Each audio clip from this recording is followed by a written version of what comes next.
Hi, future graduate students. So I want to address this particular question here. So I'm applying to become a mental health counselor due to my own mental health issues. How would you handle that? Such a great question. It's a question I get from students all the time, particularly after they've learned that sharing about personal mental health issues and concerns is one of the fatal flaws that's identified by graduate school admissions directors. And the question really behind that is why is it a fatal flaw? And one of the things and the biggest rationales I can tell you is, well, first of all, there's a little bit of stigma and bias there that's definitely misplaced with mental health practitioners and people who are in the field of mental health. But also, and more importantly, if you are spending so much time talking about your personal mental health journey and struggles, then you're not spending enough time talking about the knowledge, skills, abilities, experiences that you have that make you an excellent fit and candidate for that program.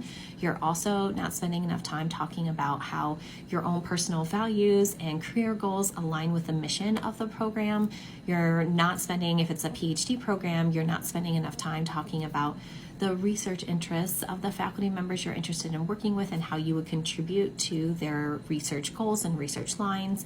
So that is really kind of the pool. So how do you do that?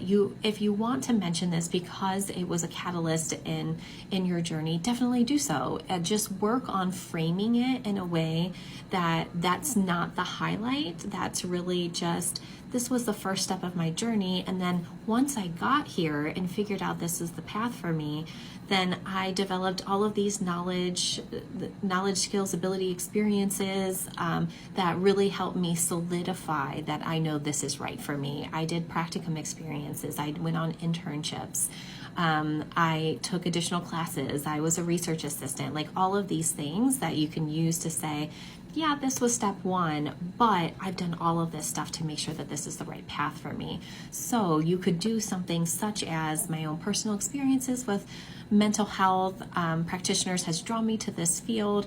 I'm really passionate about evidence-based practice. I want to learn how I can best improve and contribute to people's mental health journey in a positive way using evidence-based, practices and therapies to do so.